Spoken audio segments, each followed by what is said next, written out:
2001ஆம் ஆண்டில் ஹார்வி கீட்டலின் வெள்ளை ஹெர்டு காட்சியானது டேப் ரெக்கார்டரில் பேசுவதாக காட்டப்பட்டது.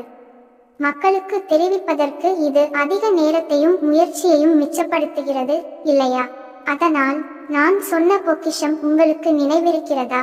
கொத்தளங்கள் தாக்கப்பட்டு தீயிட்டு கொளுத்தப்படும் காட்சிகளை அவர் வியக்கத்தக்க வகையில் குறிப்பிட்டுள்ளார். வெற்றியாளர்கள் தேடிய பேரரசர் மாண்டேசுமாவின் அரண்மனையிலிருந்து.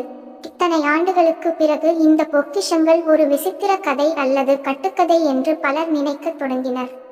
எல்லாவற்றிற்கும் மேலாக, கோர்டெஸ் மற்றும் அவரது இராணுவம் 1519இல் மெக்சிகோ மீது படையெடுத்து ஆஸ்டெக் பேரரசை அழித்தது. உங்களுக்கு தெரியும், நான் மோசமான லெப்டினன்ட். அவர் 2 நேஷனல் ட்ரெஷர் திரைப்படங்களையும் உருவாக்கினார். அதில் நிக்கோலஸ் கேஜ் அச்சமற்ற வேட்டைக்காரனாக நடித்தார். இதன் காரணமாக 9 மற்றும் 14 மற்றும் 5, 8ஆம் வயதுக்குட்பட்ட குழந்தைகளுக்காக உருவாக்கப்பட்ட ஒரு நிகழ்ச்சிக்கு இளைய, பலதரப்பட்ட நடிகர்களை பயன்படுத்தும் டிவி ரீஹாஷில் அவர் இருக்கிறார். இந்த ஸ்பின் ஆஃபின் முதல் சீசனில் கேஜ் இடம்பெறவில்லை. ஆனால் நிகழ்ச்சி வெற்றியடைந்து மற்றொரு தொடர் ஆர்டர் செய்யப்பட்டால் இது மாறக்கூடும் என்று குறிப்பிடப்பட்டுள்ளது. இன்கான்கள், மாயன்கள் மற்றும் ஆஸ்டெக்குகளுக்கு இரகசியமாக வழங்கப்பட்ட நினைவு சின்னங்களில் அதன் இருப்பிடத்திற்கான தடயங்களை சுரக்கும் பழங்குடி பெண்களின் வலையமைப்பால் மறைக்கப்பட்ட இந்த இழந்த பொக்கிஷங்களை மக்கள் வேட்டையாடும் கதை இப்போது அவர்களின் நாகரிகங்களைப் போலவே இழந்துவிட்டது. 45 நிமிட துகள்கள் நிறைந்த பழங்கால டெர்ரிங் 2 நவீன தோற்றத்தில் நோக்கம் கொண்ட சிறார் மக்கள் தொகை மற்றும் அதன் சோர்வுற்ற பெற்றோர் இருவருக்கும் உண்மையான வேடிக்கையாக உள்ளது. இது ஒரு இண்டியானா ஜோன்ஸ் தி மம்மியை சந்திக்கிறார். இண்டியானா ஜோன்ஸ் சந்தித்தார் என்று நினைக்கிறேன். ஒரு மம்மி, ஓ சரி, தீட்டா விஞ்சி கோட் விவகாரத்தை சந்தித்தார். அது எந்த தீங்கும் செய்யாது. அமைதியான புதிர் போன்ற பகுதிகள் உங்களுக்கு பிடிக்கவில்லை என்றால், விரைவில் மற்றொரு சத்தமில்லாத பகுதி இருக்கும்.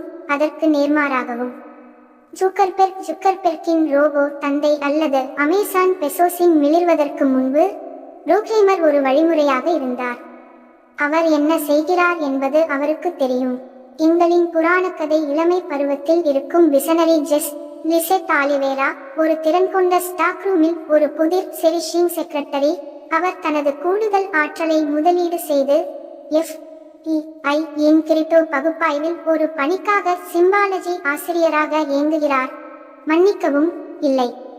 ஜனாதிபதி ஒபாமாவின் நிகழ்வுகளின் திருப்பம், உதவி மற்றும் வெளிநாட்டவர் சிறார்களுக்கான பயிற்சி, கனவு, சட்டத்தின் கீழ் அவரது ஆவணங்கள் வந்தால் மற்றும் எப்போது பிரித்தல். ஓரன் அண்டோனியோ சிப்ரியானோ மற்றும் ஈதன் ஜோர்டான் ரோட்ரிக்ஸ் ஆகியோருடன் வெளியே செல்லும் தாஷா, ஜூரி ரீட் 20 வயதிற்குட்பட்டவர்கள் மற்றும் பாலியல் பதற்றம் தீர்க்கப்படாமலோ அல்லது தீர்க்கப்படாமலோ இருப்பதால் அவருடன் தீர்க்கப்படாத பாலியல் பதற்றம் உள்ளது. வாழ்க்கையில் உள்ளது. அவளுடைய 3 வரம் கொண்ட தோழர்கள் அல்லது வாடகையை செலுத்தாத வாடிக்கையாளருக்கு சொந்தமான சேமிப்பக யூனிட்டை காலி செய்யும் பணியை ஜெஸ் செய்யும் வரை. ஜெஸ் கிரிப்போஜெனியஸ். அவள்தான் வாடிக்கையாளரின் பெயர். ஐயாம் அப்பாரிஷன் போலியானது என்பதை புரிந்து கொள்கிறார். வாடிக்கையாளர் பதிவு செய்தபோது மற்றொரு வரவேற்பாளர் பணிபுரிந்திருக்கலாம். லத்தீன் மொழியில் நான் ஒரு பேய் என்று அர்த்தம் என்று அவள் முதலாளிக்கு தெரிவிக்கிறாள். அவர் ரீல் செய்கிறார். ரீல்கள்.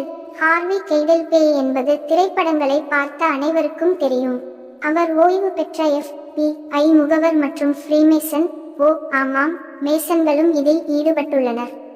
பாதிக்கப்பட்டவரை கொன்ற அல்பினோ துறவி பீட்டர் சாடஸ்கி. அவர் இறந்துவிட்டார், ஒருவேளை 2வது அத்தியாயத்தின் ஸ்கிரிப்டை படித்த பிறகு. ஆனால் அவரது பிரிந்த பேரன் லியாமுக்கு ஜேக் ஆஸ்டின் வாக்கர் ஒரு கடிதத்தையும் அவரது குடும்பத்தின் படத்தையும் அனுப்புவதற்கு முன்பு அல்ல. FBI-இன் கிரிப்டோ அனாலிசிஸ் பிரிவில் பணிபுரியும் ஆர்வமுள்ள சேமிப்பு கிடங்கில் பணிபுரியும் இளம் ட்ரீமரால் மட்டுமே புரிந்து கொள்ளக்கூடிய ஏராளமான தடயங்கள் அவற்றில் உள்ளன என்றால் நீங்கள் நம்புவீர்களா?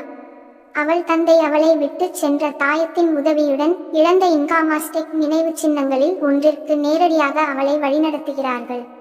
நீங்கள் டெரிங் 2 பிங்கோ விளையாடுகிறீர்கள் என்றால் தயவுசெய்து அதை உங்கள் போர்ட்டில் இருந்து கடக்கவும். ஆனாலும் பில்லி பியர்ஸ், கேத்தரின் ஜிட்டா ஜோன்ஸ் தனது சொந்த காட்சிக்கு தகுதியான ஒரு பொன்னிறவை கணிந்து நடித்தார். சடஸ்கியின் மீது ஒரு கண் வைத்திருந்தார். இப்போது ஜெஸ்ஸும் அவரது ரேடாரில் இருக்கிறார். டம் டம் டா. எப்படி இருந்தாலும் நீங்கள் அதை பெறுவீர்கள். மேசன்கள், தாயத்துக்கள், நினைவு சின்னங்கள், தொலைந்து போன நாகரிகங்கள், துடுக்கான நாயகி, வரம் தரும் தோழர்கள் மற்றும் பின்னணியில் ஒரு பிக் பேட் ஆகியோருடன் நிறைய வேடிக்கை. பாருங்கள் மற்றும் சிலவற்றை பெறுங்கள் அல்லது அதை தவிர்த்துவிட்டு உங்கள் சொந்தமாக உருவாக்கவும். எந்த விஷயத்திலும் நீங்கள் நன்றாக இருப்பீர்கள் என்று